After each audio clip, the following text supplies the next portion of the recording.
안녕하십니까? 지난 시간 언젠가 하나님의 예정에 대하여 말씀을 나눈 적이 있는데요. 좀 보충해서 말씀을 드리기 위하여 다시 하나님의 예정에 대해서 보충적인 말씀을 좀 드리려고 합니다. 다시 예정에 관하여 말씀을 드리려고 하는 것은 어떤 유명하다고 하는 사람들이 하나님의 말씀을 부분적으로 취해서 하나님의 창조전 예정을 주장하기 때문에 제가 이렇게 다시 그 예정에 대해서 보충을 하기 위하여 이렇게 다시 말씀을 드리게 되었습니다. 그 어떤 사람들이 하나님의 말씀을 증거로 주장하는 부분이 어디냐, 어떤 말씀들이냐 하면 사도행전 13장 48절 사도행전 13장 48절에 보면 이렇게 되어 있죠. 이방인들이 듣고 기뻐하여 하나님의 말씀을 찬송하며 영생을 주시기로 작정된 자는 다 믿더라. 하나님께서 영생을 주시기로 작정하신 자가 있다는 것이죠.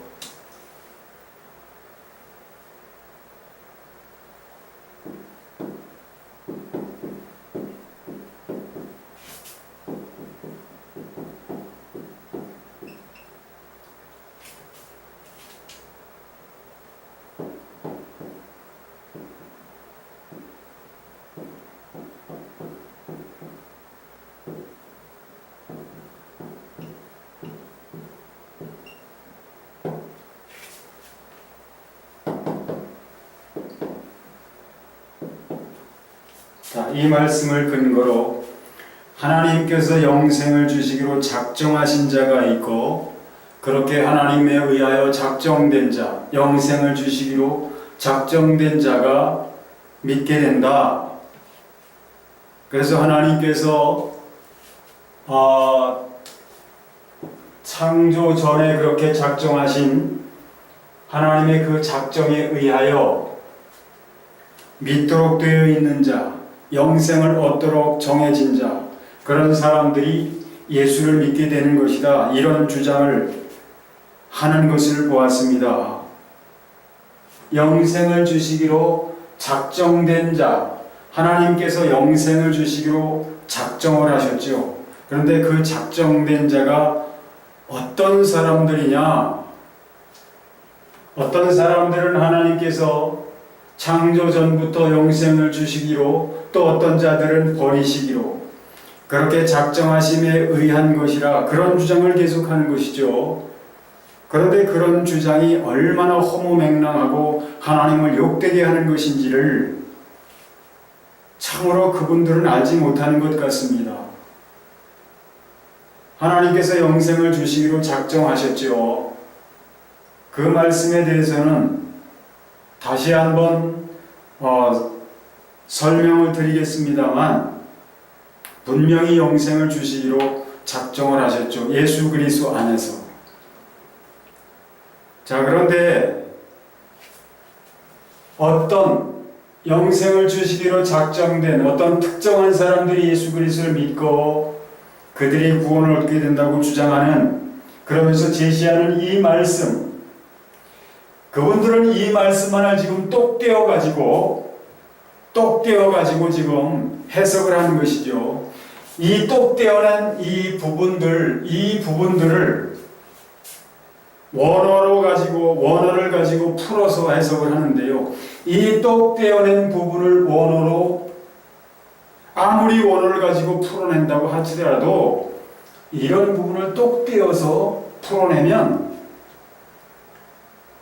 제대로 된 해석이 나올 수가 없습니다. 아무리 원어를 가지고 해석할지라도. 제가 언젠가 그런 말씀을 드린 적이 있지요. 요한복음 14장 2절 중반부터 3절까지가 어떤 사람들이 그것을 예수 그리스도께서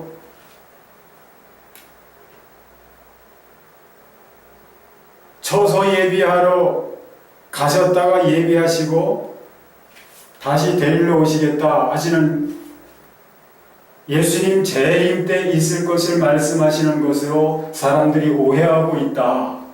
왜 그렇게 오해를 하냐 하면 그 말씀, 그 부분만 똑 떼어서 이해를 하기 때문에 그렇다 라고 제가 말씀을 드리면서 그 부분만 똑 떼어서 이해할 것이 아니라 왜 그분들이 잘못된 그런 해석을 하느냐 하면 그 앞에 있는 말씀들을, 앞뒤에 있는 말씀들을 전부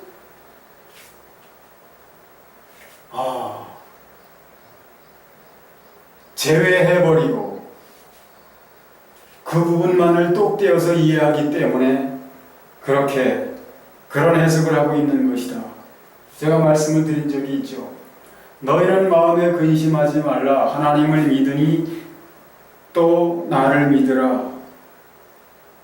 내 아버지 집에 거할 곳이 많도다 라고 하셨고, 이미 아버지 집에 거할 곳이 많도다 라고 하셨고, 그렇지 않으면 이라고 하는 그런 가정하는 그런 말씀도 전부 제외해 버렸고 나머지 부분만을 가지고 이해를 하려고 하기 때문에 주님이 말씀하신 본 의도와는 다른 그런 해석을 낳게 된 것이다 라고 제가 말씀을 드린 적이 있는데요. 이 부분도 지금 영생을 주시기로 작정된 자는 다 믿더라 라고 하는 이 말씀도 문맥을 벗어나서 지금 이 부분만을 이해하려고 하기 때문에 이 부분을 가지고 아무리 원어를 가지고 원어로서 해석을 한다 할지라도 제대로 된 해석은 나올 수가 없습니다. 자, 하나님께서 영생을 주시기로 작정하셨지요.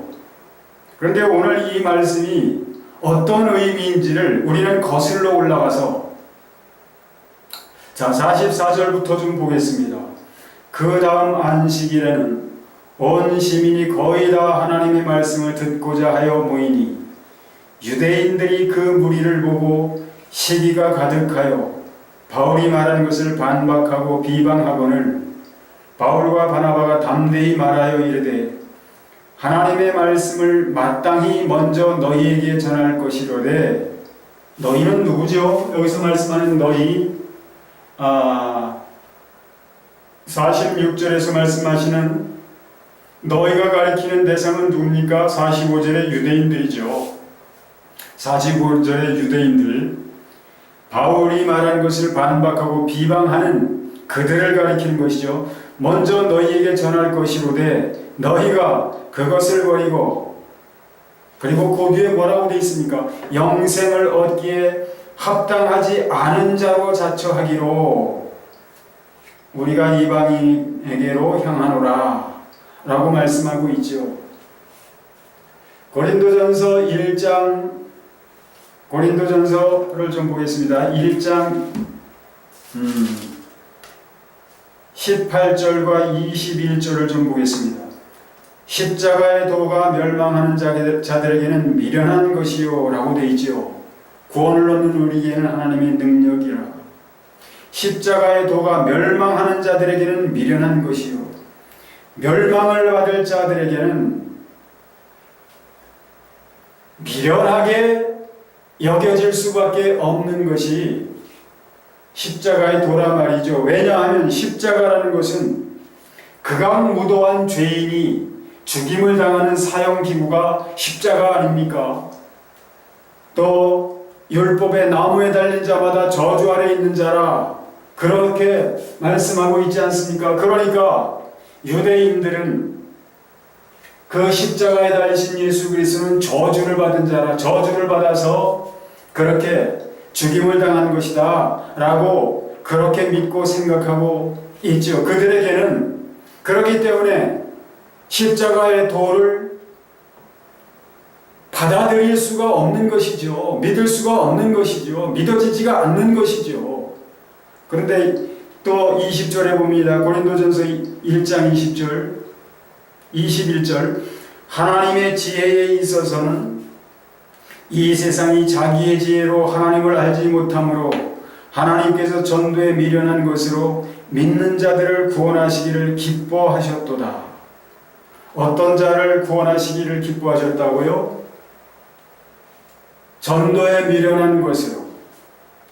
이 세상이 자기의 지혜로 하나님의 지혜를 알 수 없기 때문에 하나님의 지혜를 알 수 있는 방법, 알 수 있게 하시는 하나님의 방법이 무엇이냐? 전도에 미련한 것, 미련해 보이는 것 같은 그것을 겸손하게 수용하고 받아들이고 겸손하게 믿는 자, 하나님 앞에 겸손함을 보이는 자. 그래서 미련해 보이는 것 같을지라도 그것을 믿는 자, 다시 말하면 미련해 보이는 저주를 받아 그 저주의 나무 십자가에 달려 돌아가신 것 같이 죽임을 당한 것 같은 그렇게 여겨지는 그들이 알고 있는 그 미련해 보이는 그것을 겸손하게 믿는 자라야 하나님의 지혜를 비로소 알 수 있다. 그런 자들이 구원을 받을 수 있다. 전도에 미련한 것으로 믿는 자들아, 그 미련해 보이는 것을 믿는 자들을 구원하시기를 기뻐하셨다. 이렇게 바울 사도가 말씀하고 있지 않습니까? 그러므로 사도행전 13장 48절이 46절과 48절에서 우리가 무엇을 알아야 합니까? 48절에서는 왜 바울과 바나바 전한 그 복음을 반박을 하고 비방을 했습니까? 그 비방하는 자들에게 있어서는 십자가의 도는 미련하게 보이는 것이었죠. 바울과 바나바가 그것을 전하기 때문에 그들은 하나님께서 예수 그리스도를 통해서 하신 예수 그리스도의 십자가에 자기 아들을 못 박아 죽이시고 죽으신 예수 그리스도 안에서 온 세상 모든 죄인들이 죽은 것으로 여기시고 살리신 예수 그리스도 안에서 믿는 자로 살아나게 하신다고 하시는 그 말씀을 알 수가 없는 것이죠. 다만 예수 그리스도는 저주를 받은 자이기 때문에 나무에 달려 죽임을 당한 것이다. 이렇게만 알고 있기 때문에 복음을 받아들일 수가 없었던 것이죠. 그렇기 때문에 46절에 바울과 바나바가 말하는 겁니다. 하나님의 말씀을 마땅히 먼저 너희에게 전할 것이로되 너희가 그것을 버리고 영생을 얻기에 합당치 않은 자로 자처했다. 너희들은 영생 얻기에 합당치 않은 자로 자처했다. 너희들이 영생을 얻으려면 하나님께서 하신 그 일, 복음 앞에 너희들은 엎드려야, 겸손히 받아들이고 엎드려야 했다. 그런데 너희들은 영생 얻기에 합당치 않은 자로 자처했다. 그러나 48절에 보면 이방인들이 듣고 기뻐하여 하나님의 말씀을 찬송하며 똑같은 복음을 전했지만 유대인들은 비방하고 반박하고 그랬지만, 그래서 영생을 얻기를 거부했지만 똑같은 복음을 듣고 이방인들은 기뻐하여 하나님의 말씀을 찬송하며 그랬다는 것이죠. 하나님께서 어떤 자를 구원하십니까? 반박하는 자들입니까? 비방하고 믿지 않는 자들입니까? 아니죠. 하나님 앞에 겸손한 자, 하나님께서 교만한 자들을 물리치시고 겸손한 자들에게는 은혜를 주시느니라. 말씀 그대로지요. 이방인들은 왜 기뻐했습니까? 하나님이 예수 그리스도의 그 죽으심 안에서, 죽고 살아나심 안에서 너희를 구원하시기를 원하신다. 그것이 하나님의 뜻이라. 하나님이 너희를 사랑하신다. 바울 사도의 또한 바나바의 그 복음 전함을 듣고 그들은 기뻐했다 이 말이죠. 그러니까 그들이 누구냐 하면 영생을 주시기로 작정된 자에 포함된다 이 말입니다. 보십시오. 로마서 5장 12절에서 바울 사도는 뭐라고 말씀합니까? 이러므로 한 사람으로 말미암아 죄가 세상에 들어오고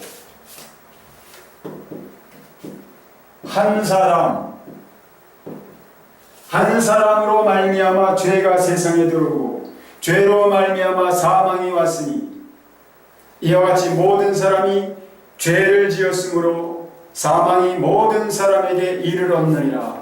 이 한 사람으로 말미암아 모든 사람, 온 인류에게 사망이 이르렀다.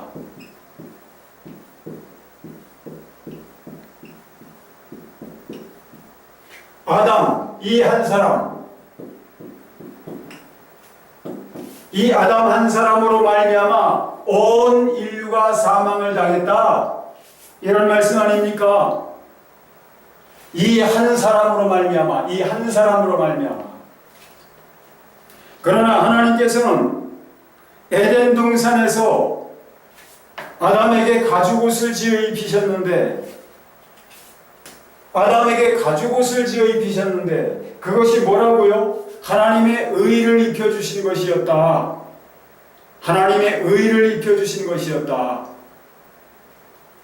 아담 한 사람이 하나님의 의를 입었기 때문에 그의 후손들이 창세기 5장에 열거되고 있는 그 모든 사람들이 어떤 사람들이었느냐? 의를 입은 하나님의 의를 입은 아담이 범죄함으로 죽었던 그 영이 살리심을 입었으므로 창세기 5장에 열거되고 있는 그 모든 사람들이 하나님의 의를 입은 것이죠. 누구로 인하여? 한 사람으로 인하여 하나님의 의를 입게 된 것이죠. 그랬기에 노아는 그 의를 간직했을 뿐만 아니라 의를 전파한 그런 사람이었던 것이죠. 한 사람으로 말미암아. 자, 이 한 사람은 누구입니까? 이 아담 한 사람은 이 아담 속에 온 인류가 있는 것 아닙니까? 온 인류가. 이 아담 한 사람 속에 온 인류는 아담의 후손 아닙니까? 아담의 후손. 온 인류는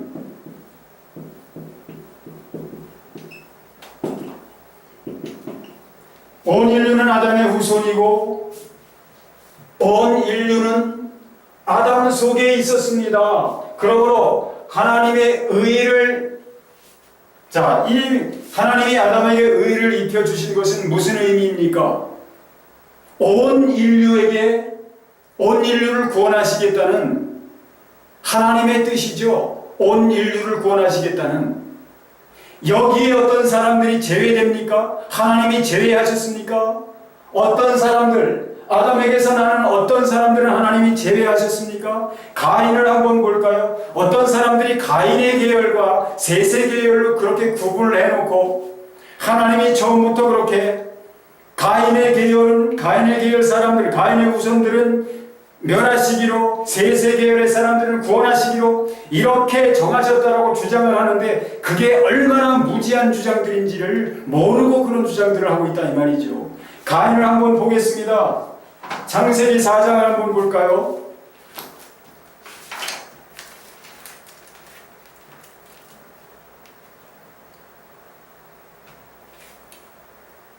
아담이 그의 아내와 동침함에 하와가 임신하여 가인을 낳고 이르되 내가 여호와로 말미암아 등남하였다 하니라. 여호와로 말미암아 등남하였다. 그가 또 가인의 아우 아벨을 낳았는데 아벨은 양치는 자였고 가인은 농사하는 자였더라. 세월이 지난 후에 가인은 땅의 소산으로 제물을 삼아 여호와께 드렸고 아벨은 자기도 양의 첫 새끼와 그 기름으로 드렸더니 여호와께서 아벨과 그의 제물은 받으셨으나 가인과 그의 제물은 받지 아니하신지라. 가인이 몹시 분하여 안색이 변하니 여호와께서 가인에게 이르시되 내가 분하여 함은 어찌 됨이며 안색이 변하면 어찌 됨이냐. 내가 선을 행하면 어찌 낯을 들지 못하겠느냐. 선을 행하지 아니하면 죄가 문에 엎드리느니라. 죄가 너를 원하나 너는 죄를 다스릴지니라. 자, 이렇게 말씀을 하고 있습니다. 만약에 하나님께서 창세전에 어떤 사람들이 주장하는 것처럼 칼빈이 주장하고 그의 후예들 그의 주장을 수용하여 똑같이 믿고 그렇게 주장하는 사람들의 말에 의하면 창조 전에 여기에 창조의 시점입니다. 이 창조 전에 어떤 사람을 하나님이 장차 예수 그리스도 안에서 예수 그리스도 안에서 구원하시기로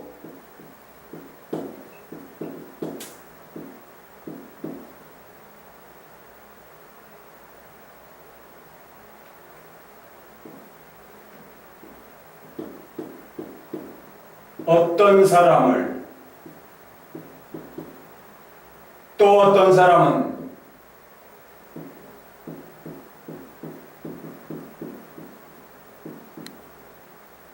버리시기로 작정하셨다면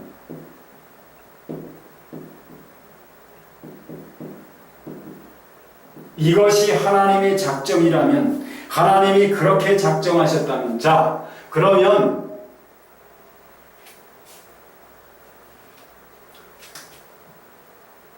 예수 그리스도는 하나님의 작정하신 그 작정에 의하여 어떤 사람들을 구원하시기 위하여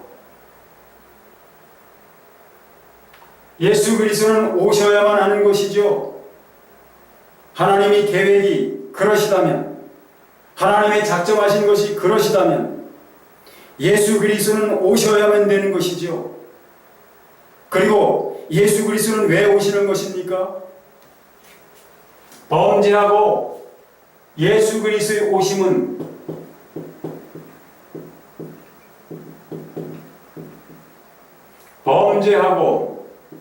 범죄하여 죄인된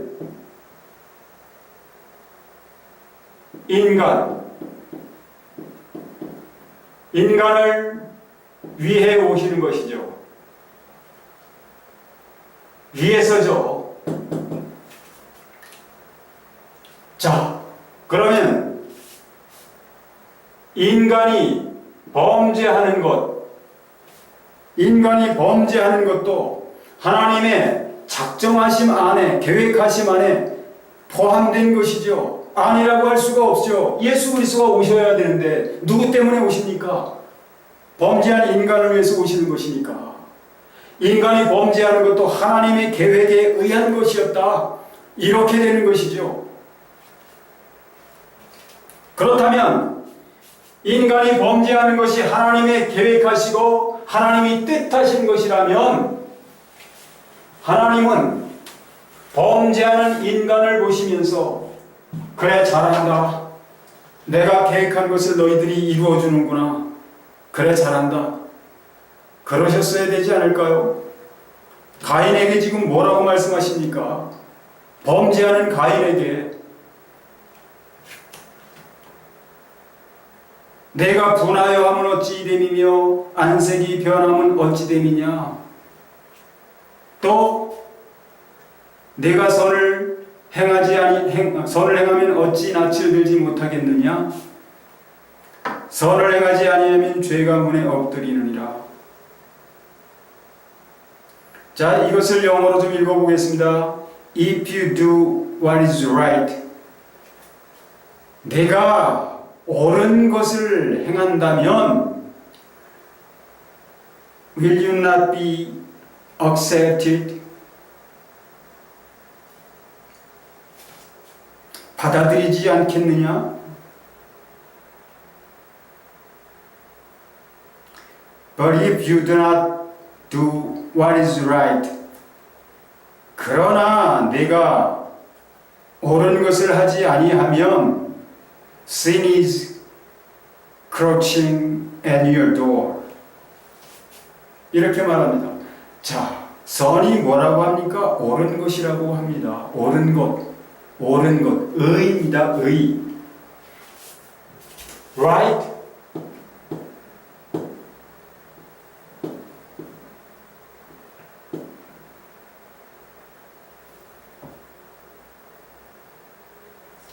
이것은 옳은 것이다. 옳은. 이것은 뭡니까? 뭐가 옳은? 옳은 것은 뭡니까? 의 아닙니까? 의. 의.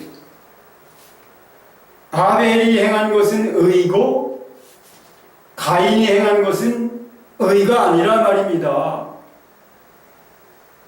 가인은 불의를, 옳지 않은 것, 불의를 행했다는 겁니다. 하나님 앞에 제사한 그것이 불의였단 말입니다. 아벨은 의를 행했다는 말입니다. 그렇기에 양을 잡았지 않습니까? 양을 잡아서 그 양으로 자기를 뒤집어 썼지 않았습니까? 그건 무슨 뜻입니까? 에덴 동산에서 하나님께서 짐승을 잡아, 그 애매한 짐승, 아무 죄도 없는 짐승을 잡아 죄인을 대신해서 피 흘리며 죽게 하시고, 그 짐승이 남겨진, 짐승의 죽음과 짐승의 죽음으로 남겨진 가죽옷, 그것으로 인간의 죄, 아담의 죄를 덮어주신 것, 그렇게 인간의 죄가 덮어지려면 짐승의 피 흘려 죽음이 있어야 한다는 것, 그건 아담에게 하나님이 보여주신 것 아닙니까?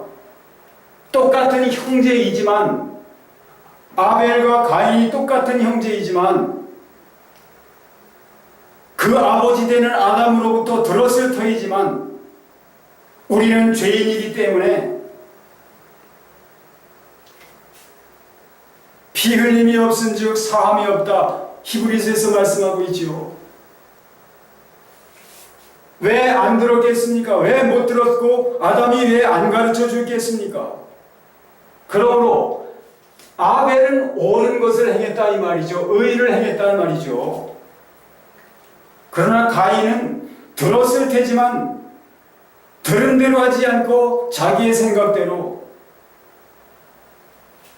아마도 농사가 잘 되었었나 보지요? 탐스러웠었나 보지요? 그 농산물이? 그러니까 이걸 드리면 하나님이 기뻐하시겠다 생각이 들었나 보지요? 그러나 하나님이 그 제물로서 말씀하고 있다. 히브리서 11장에서 말씀하고 있죠. 어떤 제물을 받으시는가?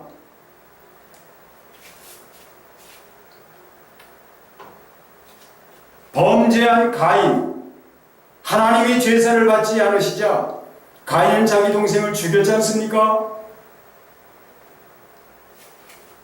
죄의 소원은 내게 있으나 너는 죄를 다스릴지니라 하나님이 말씀하셨음에도 불구하고, 하나님이 그렇게 말씀하시는 것은 가인 속에 죄를 다스릴 수 있는 그런 능력이 있었다는 거예요. 그 능력이 무엇입니까?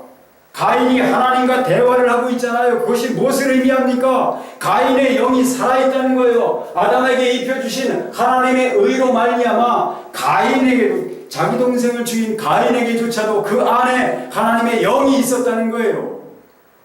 그러므로 그 영을 따라 산다면 죄를 다스릴 수가 있었다는 것이죠. 바울 사도가 로마서 8장에서 말씀하는 것처럼 죄의 소원은 내게 있으나 너는 죄를 다스릴지니라. 너희가 육신대로 살면 반드시 죽을 것이로되 영으로서 몸의 행실을 죽이면 살리라. 바울 사도가 그렇게 말씀하시잖아요. 그건 창세기 4장에서 하나님이 하신 말씀을 그대로 하는 겁니다. 왜? 오늘 예수 그리스도를 믿는 우리의 영이 살아났고 하나님의 영, 주 예수 그리스도의 영, 성령님이 계시기 때문에 성령님을 따라 살면 우리가 죄를 다스릴 수 있기 때문에 죄의 욕구를, 그 죄의 소원을 우리가 다스릴 수 있는 자들이기 때문에 가인도 그랬다는 거예요. 가인도 그 영이, 하나님의 영이 가인 속에도 있었다는 거예요. 그렇기 때문에 가인의 영이 살아있었기 때문에 하나님과 대화가 가능했던 것 아닙니까?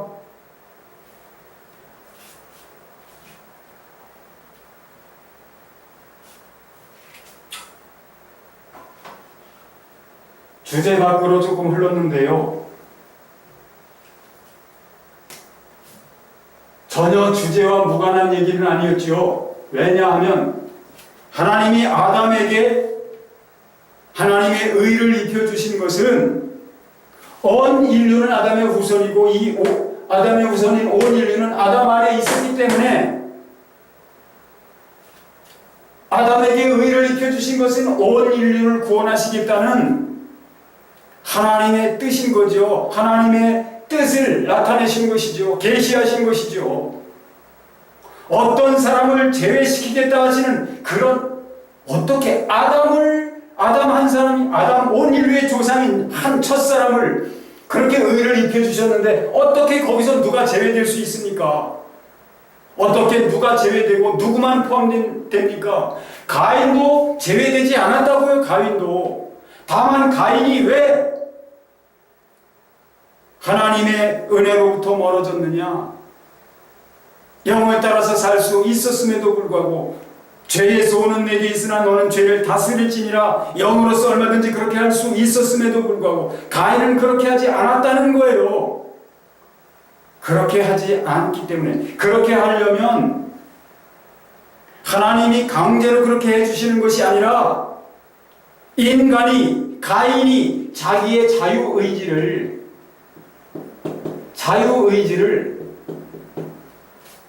가동시켜야만 하는 것이죠. 자유의지를 사용해야만 하는 것이죠. 그런데 가인은 그렇게 하지 않았다는 거예요. 그렇기 때문에 하나님의 구원에서, 은혜에서 멀어지는 것이지 하나님이 제외시키시는 것이 아니라 이 말입니다.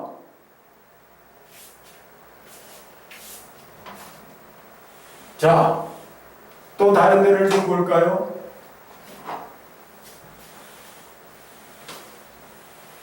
고린도전서 15장을 좀 보겠습니다. 하나님이 어떤 사람들이 말하는 것처럼 이 창조 전에 어떤 사람들은 구원하시고 어떤 사람들은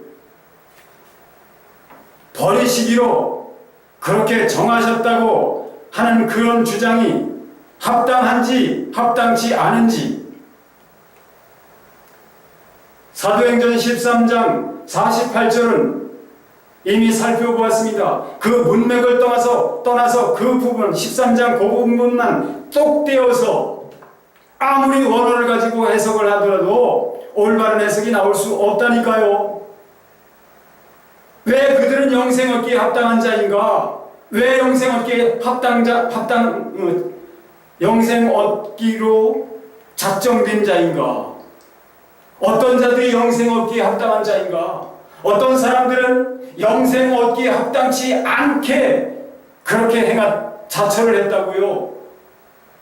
그것이 무엇이라고요? 합당치 않은 자로 자처하는 것이 뭐라고요? 예수 그리스도의 복음을 배척한 겁니다. 배척한 거예요. 그게 영생 얻기에 합당치 않게 자처한 것이지만, 그러나 영생 얻기로 작정된 자는 다 믿더라. 이 말씀은 작정된 자가 어떤 자입니까? 하나님은 겸손하게 하나님이 하신 일, 당신의 아들 예수 그리스도를 통해서 하나님이 하신 그 일, 그것을 믿는 자를 구원하시기로 하나님이 정하신 것이죠. 하나님이 정하신 대로 합당하게 그렇게 하나님 앞에 합당한 자로 그렇게 하나님 앞에 나오면 그가 바로 영생 얻도록 작정된 자가 되는 것이죠. 말씀을 올바로 이해하라고 제가 말씀을 드렸는데요. 올바로 이해할 줄을 모릅니다. 다만 한 구절 떼어내서 그것을 가지고 해석해서 다른 것들을 다 거기다 갖다 꿰 맞추려고 그렇게 하는데 문맥을 떠나서 아무리 그렇게 한다고 할지라도 그것은 맞을 수가 없습니다. 하나님을 욕되게 할 뿐입니다. 왜 욕되게 하는 것인지 잠시 후에 말씀을 드리겠습니다. 자, 고린도전서 15장 22절 뭐라고 되어 있습니까? 아담 안에서 모든 사람이 죽은 것 같이 그리스도 안에서 모든 사람이 삶을 얻으리라. 뭐라고요? 아담 안에서 모든 사람이 죽은 것 같이 그리스도 안에서 모든 사람이 삶을 얻으리라. 이렇게 되어 있지 않습니까? 그리스도 안에서 모든 사람이 삶을 얻으리라. 누구는 제외되고 하나님이 구원하시기로 작정하신 그 사람만 구원을 얻게 되리라. 그렇게 말씀하고 있나요? 바울 사도가 이렇게 말했습니다. 그리스도 안에서 모든 사람이 삶을 얻으리라. 그랬더라도 그게 하나님의 뜻일지라도 아담에게 보이신 그것, 그리고 창세기 3장 15절과 21절이 말씀하는 하나님의 계획이 그것이었을지라도 모든 사람이 하나님이 원하시는 대로 그렇게 되어지지 않습니다. 하나님의 뜻은 모든 사람이 구원을 얻으며 진리를 아는 데 이르기를 원하시느니라. 베드로후서에도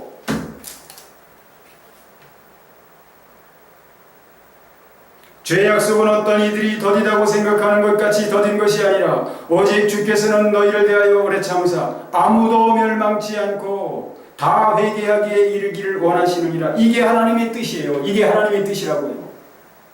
아무도 멸망치 않고 다 회개하고 구원받는 것이 하나님의 뜻이라고요. 그런데 자, 그리스도 안에서 모든 사람이 삶을 얻으리라. 삶을 얻으리라는 것은 살아나게 되리라, 생명을 얻으리라, 그런 뜻이죠. 이게 하나님의 뜻인데, 그러나 그렇습니까? 하나님의 뜻과 같이 됩니까? 하나님의 뜻은 그러할지라도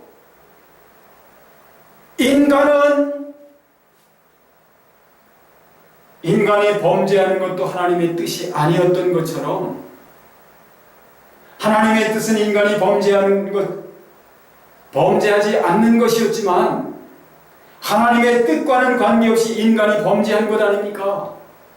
아담이 하나님의 뜻과 관계없이 범죄한 것이지 하나님의 계획에 의한 것입니까? 그렇다고 말할 수 있습니까? 그렇게 말하는 사람들 잠시 후에 말씀드리겠습니다. 그리스도 안에서 모든 사람이 삶을 얻는 것, 생명을 얻는 것이 하나님의 뜻이지만 믿지 않는 자들이 있다 이 말입니다. 그리스도를 믿으면 다 영원한 생명을 얻게 되는데 하나님이 삶의 길을 주셨는데 그것을 받아들이지 않는다고요. 모든 인간이 다 받아들이는 것은 아니라 이 말입니다. 하나님이 받아들이지 않게 하신 것이 아니라 이 말입니다. 인간이 받아들이지 않는 것이죠. 그것이 하나님께 책임이 돌려질 수 있는 게 아니라 이 말입니다. 하나님께서 그렇게 하도록 하신 것이 아니기 때문에 인간이 꾀를 낸 것이죠. 예레미야 선지자의 말씀처럼 내가 깨달은 것이 이것이라 하나님께서 인간을 정직하게 지으셨으나 인간은 많은 꾀를 낸 것이라. 그렇게 예레미야가 말씀하고 있지 않습니까? 그 말씀 그대로인 것이죠. 하나님이 그렇게 하신 것이 아니라 이 말입니다. 하나님은 정직하게 지으셨는데 인간이 꾀를 내어 죄를 지었다 이 말입니다. 인간이 믿기를 거부하는 것이죠. 영생의 길을 주셨음에도, 영원한 생명을 주셨음에도 믿지 않음으로 멸망을 당하는 것이죠. 하나님은 예수 그리스도 안에서 모든 사람을 다 구원하시기를 원하시는데, 믿는 자마다, 저를 믿는 자마다 어느 누구에게도 차별두지 않으시고, 그게 하나님의 뜻인 것이죠. 그런데 하나님의 그 뜻을 거부하는 게 인간이라 이 말입니다. 하나님이 그렇게 거부하도록 정하신 게 아니라 이 말입니다.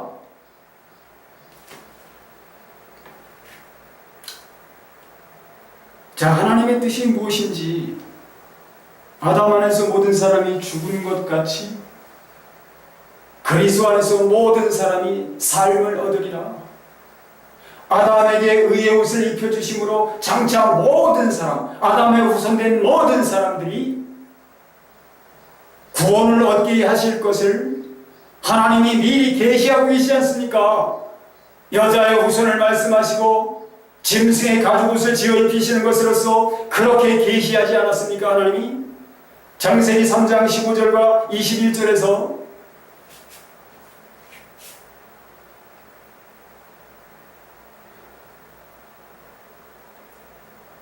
하나님이 누구를 제외하셨습니까?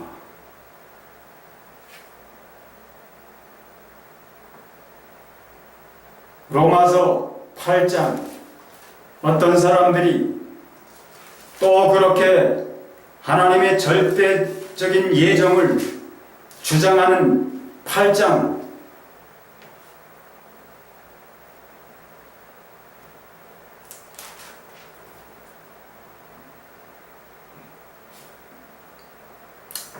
(29절로 30절을) 한번 보겠습니다.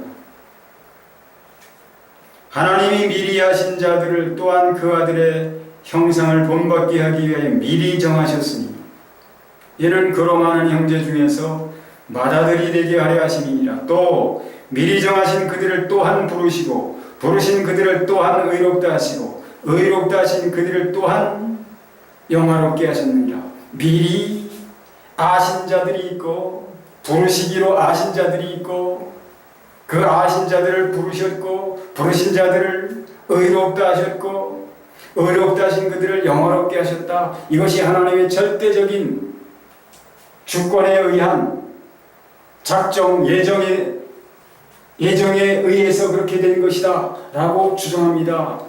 하나님의 그러면서 말하기를 예수 믿는 우리는 그 예정에 든 사람들이다. 하나님의 그 예정에 의해서 우리가 예수를 믿게 된 것이다. 이렇게 무지한 주장을 하고 있는데 그는 하나님의 말씀을 가르칠 자격이 없습니다. 하나님의 말씀을 가르치는 데서 내려와야 합니다.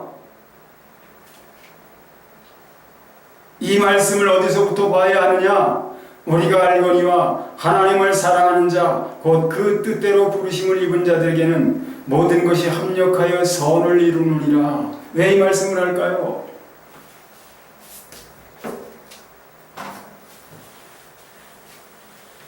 하나님이 미리 하신 자들을 또한 부르시고 부르신 그들을 또한 의롭다 하시고 의롭다 하신 그들을 영화롭게 하셨느니라. 과거로 말씀하고 있죠.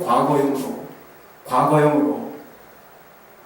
자, 이건 무슨 뜻인지를 지금 올바로 이해를 해야 되는데 올바로 이해를 못하고 있습니다. 지금 이 부분만 지금 똑 떼어가지고 이해를 하고 이해했다고 생각하는 겁니다. 제대로 이해를 했다고 생각을 하는 겁니다.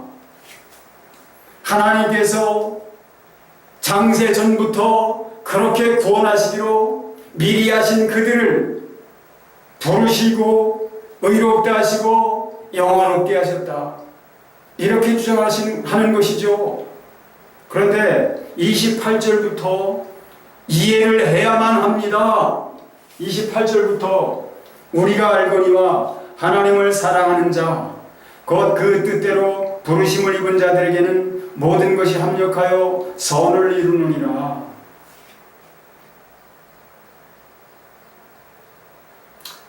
어떤 자가 하나님을 사랑하는 자냐?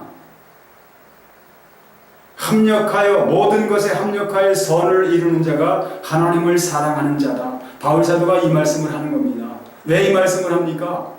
너희가 그런 자들이 되어라 라는 의미로 하는 말씀이죠. 하나님을 사랑하는 자, 곧 그의 뜻대로 부르심을 입은 자들에게는 모든 것이 합력하여 선을 이루느니라. 그러므로 너희가 하나님을 사랑한다면 모든 것에 선을 이루기 위하여 합력하라. 그러한 자들이 바로 하나님의 부르심을 입은 자들이다 라고 지금 말하고 있는 것이죠. 하나님이 미리 하신 자들 또한 그 아들의 형상을 본받게 하기 위하여 미리 정하셨으니 이는 그로 많은 형제 중에서 맏아들이 되게 하려 하심이니라. 맞습니다. 옳습니다. 히브리서에도 그런 말씀하고 있잖아요. 만물이 인하고 만물이 말미암은 자에게는 많은 아들을 영광에 들어가게 하시는 일에 저희 구원의 주를 고난으로 말미암아 온전케 하려 하셨다라고. 무슨 뜻입니까? 하나님이 많은 아들을 영광에 들어가게 하시기 위하여, 다시 말하면 죄인들, 모든 죄인들, 많은 죄인들을 아들 되게 하시기 위하여, 그래서 그 영광에, 하나님의 영광에 들어가게 하시기 위하여 저희 고난의 주 예수 그리스도를,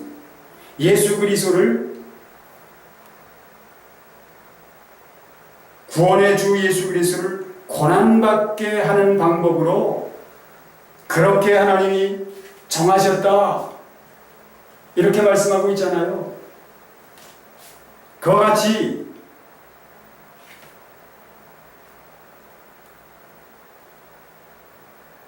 저희 구원의 주가 누굽니까? 하나님의 아들 예수 그리스도 아닙니까? 아들 예수 그리스도 아니냐고요. 그 아들을 통해서 죄인들을 아들 삼으셨다 이 말입니다. 예수 그리스도, 아들 되신 예수 그리스도가 누굽니까? 많은 아들 중에서 맏아들인 것이요, 맏아들 되게 하려 하신 것이죠.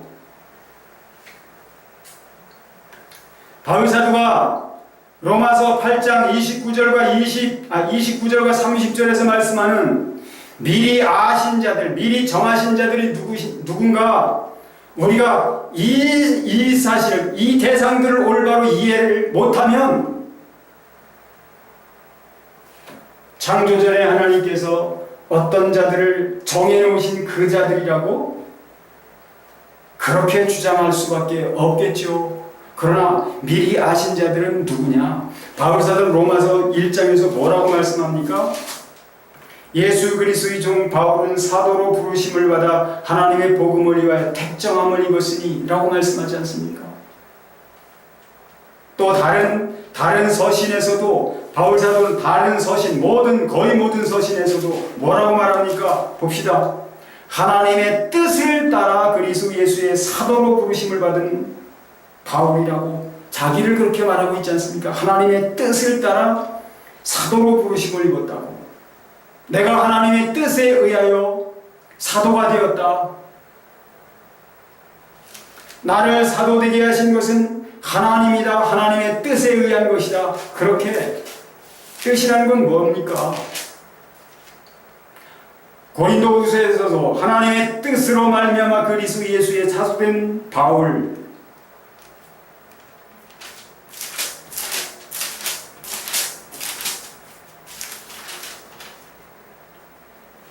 갈라디아서에서 사람들에게서 난 것도 아니요 사람으로 말미암은 것도 아니요 오직 예수 그리스도와 그를 죽은 자 가운데서 살리신 하나님 아버지로 말미암아 사도된 바울은, 바울 사도만 그렇게 말씀한 게 아니고요, 예레미야서 1장에서 예레미야를 향하여 하나님이 뭐라고 말씀하십니까? 예레미야 1장을 한번 볼까요? 1장 5절을 좀 보겠습니다. 4절부터 봅니다. 여호와의 말씀이 내게 임하니라. 이르시되 내가 너를 모태에 짓기 전에 너를 알았고 내가 배에서 나오기 전에 너를 성별하였고 너를 여러 나라의 선지자로 세웠노라. 모태에서 짓기 전에 알았고 하나님의 뜻에 의하여 잉태되었고 하나님의 그 원하시는 그 뜻을 이루게 하시기 위하여 열방의 선지자로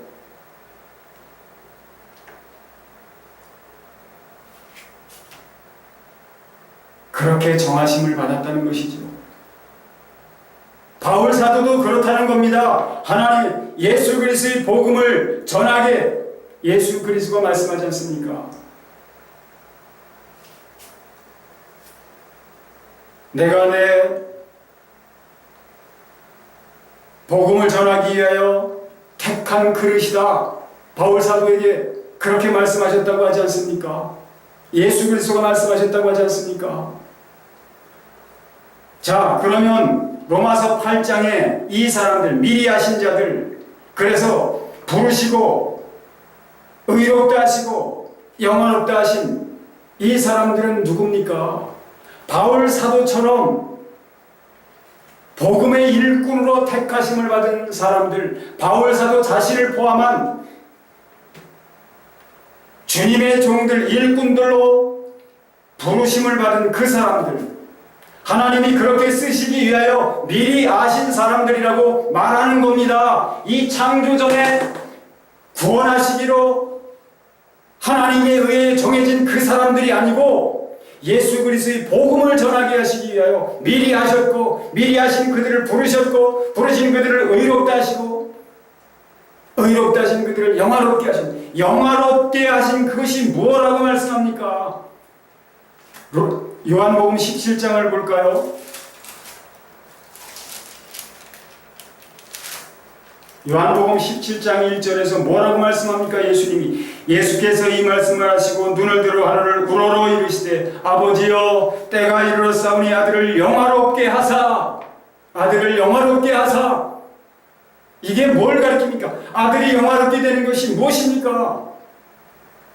아들로 아버지를 영화롭게 하게 하옵소서. 아버지 나를 영화롭게 하셔서 아버지를 영화롭게 하게 해달라고 그렇게 예수님이 아버지께 기도하고 계십니다. 예수님이 영화롭게 되시는 것이 무엇입니까? 고난의 죽음을 당하시는 것입니다. 고난의 죽음을 당하시는 것. 오늘 바울 사도가 말씀하는 이 미리 하신 자들을 부르시고 부르신 그들을 의롭다 하시고 의롭다 하신 그들을 영화롭게 하셨다. 예수님의 종된 사도들 그들이 어떻게 되었습니까? 다 한결같이 고난에 처했지 않습니까? 그렇게 되게 하시려고 하나님이 그 예수 그리스도의 복음의 일꾼들로 사도들로 또는 선지자들로 복음 전하는 자로 또는 목사로 교사로 하나님이 그렇게 하나님이 쓰시려고 정하셨고 그 미리 하신 자들을 부르셨고 예수 그리스도 안에서 의롭다 하셨고 의롭다 하신 그들을 영화롭게 하셨다. 영화롭게 된 그들이 어떻게 영화롭게 됐다고 말합니까? 예수 그리스도 때문에 순교하기까지 말할 수 없는 환난을 당하기까지 그런 일에 처해졌다 이 말입니다. 주께서 사도인 우리를 죽이기로 작정한 자같이 이 민말에 두셨다. 우리가 종일 죽임을 당게 되며 도살할 양같이 여김을 받았나이다. 사도들이 그런 지경에 다 처했다고요. 그렇게 됨으로 영화롭게 되었다 이 말입니다. 영화롭게 하셨다는 것은 그 고난을 온전히 받도록 하셨다는 거예요. 아십니까? 이 부분만을 가지고 창조전에 하나님이 구원하시기로 작정하신 자들이야, 작정된 자들이다 이렇게 주장하는 소경들이여 똑바로 보십시오. 똑바로. 그렇게 주장하면 어떻게 되는 줄 아십니까? 제가 지난번에도 드린 말씀 중에서 만약에 칼빈이나 어거스티나 또는 그 외에 그들의 사상을 쫓는 자들이 칼빈의 주장대로 그렇게 주장을 한다면 하나님의 말씀은 버려지게 된다. 그런 결과를 낳는다. 또 또한 하나님을 이해할 수 없는 괴팍한 하나님으로 만들어버리는 그런 결과를 낳는다. 제가 이런 말씀을 드렸는데요. 왜 그런지 한번 보십시오. 왜 그런지 한번 보십시오. 자, 창조 전에 하나님께서 예수 그리스도 안에서 어떤 자들을 구원하시고 어떤 자들을 버리시기로 그렇게 작정하셨다면 인간은 예수 그리스도는 필연적으로 오셔야만 하고 인간은 죄를 지을 수밖에 없도록 되어진 것이지요. 하나님이 그렇게 정하셨는데 죄를 범한 인간 때문에 예수 그리스도가 오시는 것 아닙니까? 그럼 인간이 범죄를 해야 하나님의 계획대로 되는 것이죠. 안 그렇습니까? 그러면 인간이 범죄하는 것은 하나님의 뜻하신 대로 원하시는 대로 되어지는 것이죠. 그럼 잘했다고 해야죠. 하나님이 잘했다고 내 뜻을 이루니 참 잘하였도다 하나님이 칭찬하셨어야 맞는 거 아닙니까? 그런데 창세기 6장에서는 뭐라고 말씀하고 계십니까? 창세기 6장에서는 사람이 땅 위에 번성하기 시작할 때에 그들에게서 딸들이 나니 하나님의 아들들이 사람의 딸들의 아름다움을 보고 자기들이 좋아하는 모든 여자를 아내로 삼는지라. 여호와께서 이르시되 나의 영이 영원히 사람과 함께하지 아니하리니 이는 그들이 육신이 됨이라. 그러나 그들의 날은 120년이 되리라 하시니라. 당시에 땅에는 네피림이 있었고 그 후에도 하나님의 아들들이 사람의 딸들에게로 들어와 자식을 낳았으니 그들은 용사라 고대의 명성 있는 사람들이었더라. 여호와께서 사람의 죄악이 세상에 가득함과 그의 마음으로 생각하는 모든 계획이 항상 악할 뿐임을 보시고 땅에 사람 지으셨음을 한탄하사 마음에 근심하시고 이르시되 내가 창조한 사람을 내가 지면에서 쓸어버리되 사람으로부터 가축과 기는 것과 공중의 새까지 그리하리니 이는 내가 그것들을 지었음을 한탄함이니라 하시니라. 하나님의 창조 전부터 어떤 자를 구원하시기로 예수 그리스도 안에서 구원하시기로 어떤 자들은 버리시기로 그렇게 하나님이 정하셨다면 예수 그리스도는 구원하셔야 할 자들을 위하여 오셔야만 하는 것이고 하나님의 그 뜻을 이루기 위하여 인간은 범죄해야만 하는 것인데 하나님이 인간이 범죄하는 것으로 그렇게 계획하셨다면 여기서 하나님이 마음에 한탄하시고 사람 지으셨음을 한탄하시고 마음에 근심하신 이것은 뭡니까? 하나님이 그렇게 정하셨다면 그렇게 정해 놓으시고 이렇게 하신다는 건 뭡니까? 하나님 혼자 시호하시는 것 아닙니까? 당신들이 그렇게 하나님을 그런 분으로 지금 만들어 놓고 있다고요. 얼마나 모독하고 있는지 아십니까? 하나님이 그런 분이십니까? 그러므로 이 동영상을 보시는 분들 중에 칼빈의 주장을 따라서 그렇게 가르쳐 왔고 그렇게 주장해 왔다면 그런 동영상을 올린 이들이 있다면 그런 동영상 다 내리십시오. 내리십시오. 회개하십시오. 하나님이 그런 분이십니까? 기호하시는 분이십니까? 정말로 그렇습니까?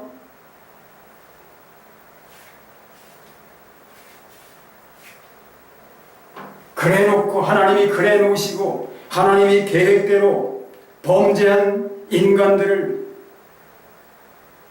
쓸어버리시는 그렇게 무자비한 그런 분입니까? 장차 범죄하여 고통에 처하게 될 인류를 하나님이 그렇게 정하셨다면 인류는 그렇게 될 것인데 하나님 지으신 그 모든 것을 보시며 심히 기뻐하셨단 말입니까? 하나님을 모독해도 유분수지요. 하나님의 뜻과 말씀을 그렇게 왜곡되게 전하고 이제까지 그렇게 저 유명하다고 하는 에스라 성경연구원의 노아무개 목사, 그의 가르침을 받고 또 그렇게 전하는 수많은 목사라고 하는 사람들, 회개하십시오. 그런 주장들, 동영상 올린 것들 다 폐하십시오. 회개하십시오.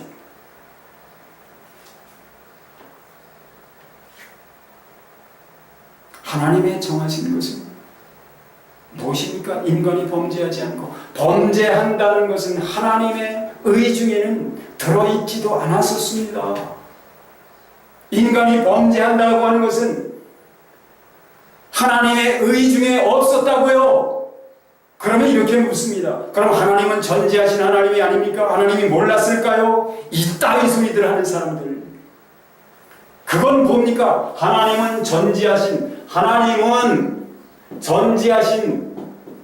하나님이니까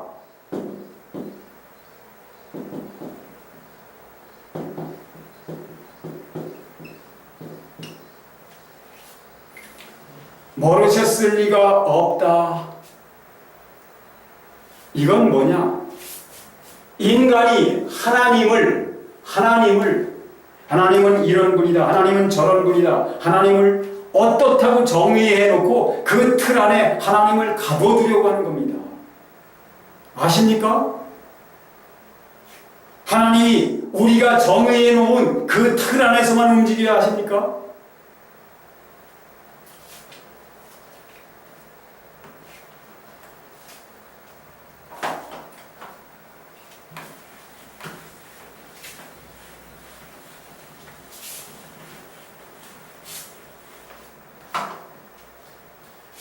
하나님의 예정 똑바로 하십시오. 다시 한번 말씀을 드리겠습니다. 이게 창조의 시점입니다. 첫째 날 빛이 있으라 하심으로 빛과 어둠을 나누셨고, 둘째 날 궁창이 있으라 하심으로 궁창 위와 궁창 아래의 물로 나누셨고, 셋째 날 전하의 물이 한 곳으로 모이라 묻이 드러나 하심으로 물과 땅을 구분시키셨고, 넷째 날 두 광명과 별들을 지으셔서 하늘에 두셨고, 다섯째 날 물고기와 새들을 지으셨고, 여섯째 날 짐승들과 인간을 지으셨고, 일곱째 날이 오게 하셔서 하나님은 모든 지으신 피조물과 함께 안식에 들어가셨습니다. 모든 피조물이 하나님 누리시는 안식을 함께 누리도록 그렇게 하셨습니다. 거기에 아무 불완전함이나 고통이 없었습니다. 그런데 여기에 이 안에, 그런 하나님의 완전한 창조 이 안에 오늘과 같은 세상이 있었습니까? 성경에서 말씀하는, 성경에서 세상이라고 지칭되는 그 단어는 긍정적인 의미로 사용되지 않고 모두 한결같이 부정적인 의미로 사용되고 있다는 것을 제가 말씀을 드렸는데요. 보실까요? 하나님이 세상을 이처럼 사랑하사 독생자를 주셨으니 이는 저를 믿는 자마다 멸망치 않고 영생을 얻게 하려 하심이니라. 그 세상은 어떤 세상입니까? 하나님이 그토록 사랑하신 세상은 어떤 세상입니까? 독생자 하나님의 아들을 보내셔서 죽이시고 그러므로 구원받아야만 할 죄인들을 가리키는 것 아닙니까? 그런 세상이 긍정적인 의미일 수 있습니까? 하나님의 아들을 죽음으로 죽여야만 하는 그런 세상이 긍정적인 의미입니까? 세상에서는 너희가 환난을 당하나 담대하라. 내가 세상을 이겼느라. 그 세상은 어떤 세상입니까?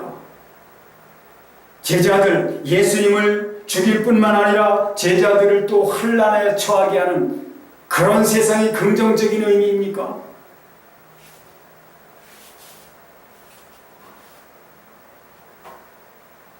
왜 이제 이 세상 심판이 이르렀으니 왜 세상을 심판하십니까? 세상 임금은 누구라고 하십니까? 마귀잖아요, 마귀. 그런 세상, 마귀가 세상의 임금이 되어서 세상 곧 인간을 사망의 종으로 부려먹고 있는 그런 세상이 긍정적인 의미입니까? 세상이나 이 세상에 있는 것들을 사랑치 말라.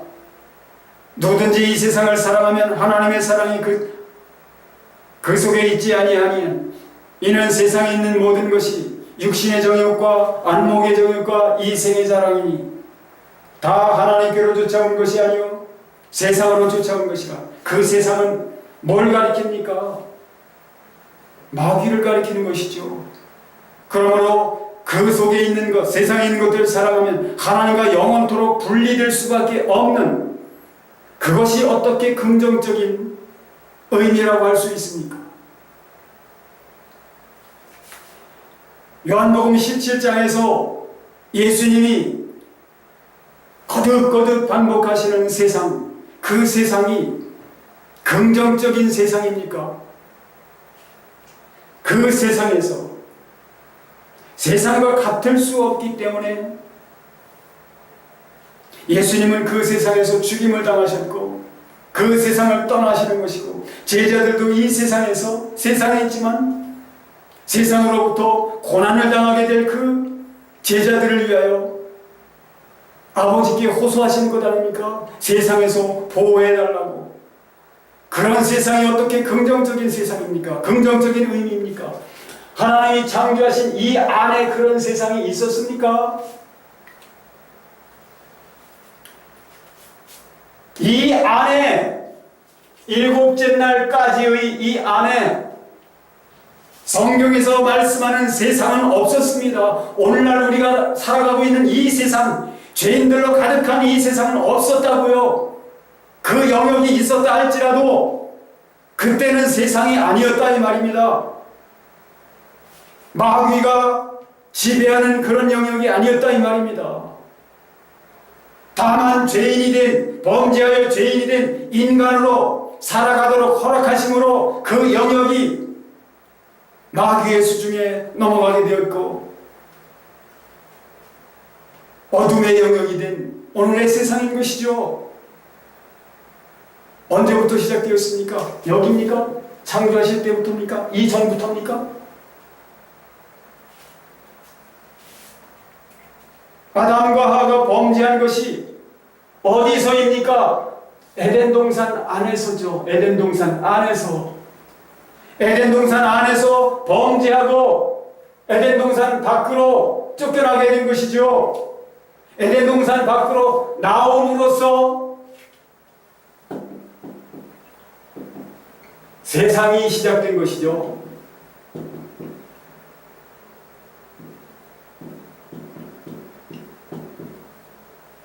이게 세상의 시작이 창세인 겁니다. 창세가 언제부터요? 에덴 동산에서 아담과 하와가 그 밖으로 발을 내딛는 순간, 그것이 세상의 시작이라고 합니다. 창세 전에 그리스도 안에서 우리를 택하신 것은, 창세 전은 어디입니까? 에덴 동산 이 안을 가리킵니다. 왜냐하면 에덴 동산 안에서 아담과 하와가 범죄했죠. 범죄한 그들에게 하나님이 여자의 후손을 말씀하셨죠. 여자의 후손이 와서 뱀의 머리를 짓밟게 될 것이라고. 그리고 가죽옷을 지어 입히신 것도 에덴 동산 안에서 되어진 것입니다. 여자의 후손. 가죽옷. 이게 전부 에덴 동산 안에, 아직 범죄하고도 에덴 동산 안에 있던 아담과 하와에게 하나님이 하신 일이지요. 그러니까 그들이 세상 밖으로 나오기 전, 곧 창세 전, 여기가 창세 전이지 여기가 창세 전이 아니라 이 말입니다. 여기는 창조 전이에요. 창조 전. 창조 전. 창세 전이 아니라고요. 여기가 창세 전이라고요. 여기가 창세 전. 범죄한 아담과 하와가 에덴 동산에서 밖으로 발을 옮겨놓는 순간이 세상의 시작이라고요. 그렇기 때문에 창세 전은 에덴 동산 안을 가리키는 겁니다. 바울 사도가 에베소 1장 4절에서 말씀하는 창세 전은 여기가 아니고 여기입니다. 여기. 바울 사도는 창세기 3장을 말씀하고 있는 거예요. 에베소 1장 4절에서 창세기 3장을 말씀하고 있는 거라고요.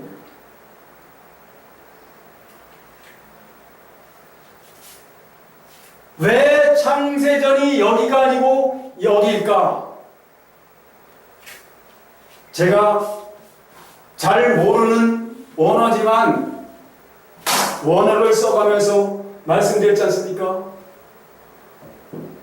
코스모스, 이 단어의 안에는, 이 단어가 가진 의미는 우주, 질서, 세상, 세계, 물질 세계,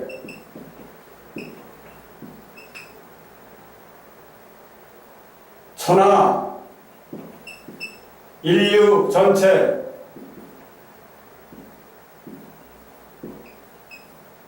땅, 꾸밈, 장식 등등등, 이렇게 많은 의미를 이 한 단어가 가지고 있다. 그런데 칼빈은 이걸 택했다. 이걸 택했기 때문에 어떻게 되느냐? 우주전하면 하나님이 창조하심으로 우주가 생겨났기 때문에 우주전하면 창조전이 되는 것이다. 질서전, 하나님이 창조하심으로 창조 질서가 섰기 때문에 질서전하면 또 역시 여기가 되는 것이다. 창조전하면 우주 질서, 이것을 택하게 되면 창조전이 되는 것이다. 그래서 에베소 1장 4절 창세전을 창조전으로 칼빈도 그렇게 이해했고, 그를 따르는 모든 사람들이 다 한결같이 창세전을 여기로 봅니다. 여기로. 그러나 창세전이지 창조전이 아닙니다. 보십시오. 세상이나 세계를 택하게 되면, 세상은 아담과 하와가 에덴 동산 밖에서 나옴으로 시작됐기 때문에 이걸 택하게 되면, 세상 전하게 되면 여기가 되는 것이죠. 세계를 택해도 세계 똑같이 여기가 되는 거예요. 창세라는 말과 창조라는 말은 이렇게 어마어마한 차이가 있습니다. 그런데 엉뚱한 것을 택해가지고 그 의미를 임의대로 갖다 붙이고 거기에 갖다 하나님 말씀을 다 꿰맞춤으로 하나님의 뜻을 왜곡시키고 하나님을 이상한 하나님으로 만들어버린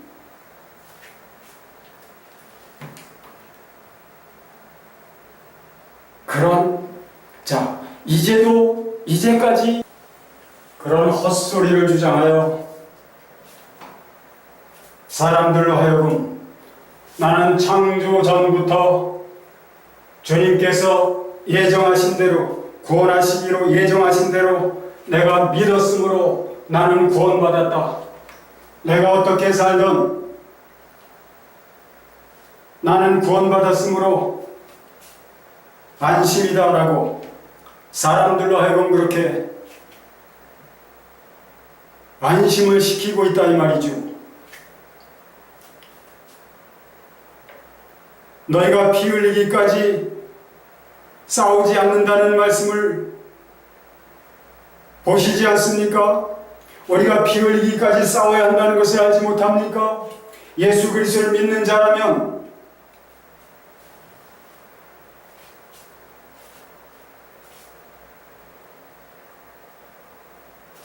주님을 믿는 자라서 빛을 발하기 위하여, 주님의 영광을 드러내기 위하여, 하나님의 통치를 드러내기 위하여 이 세상에서 어떤 삶을 살아야 하는지 모르십니까?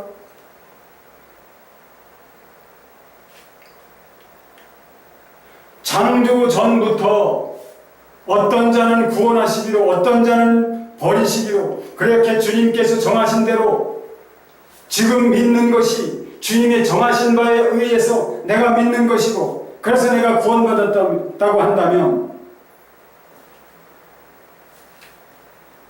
예수 그리스도는 과거와 현재와 미래의 죄까지 다 용서하신 것이다. 그렇게 말하면서 정작 성도로서의 삶을 회피하며 세상과 똑같이 살아가는 어떤 이단들, 그리고 그들을 추종하는 그런 사람들하고 그들보다 나을 것이나 다를 것이 무엇이 있습니까? 그런 이단하고 다를 것이나 그들보다 나을 것이 무엇이 있느냐 말이죠.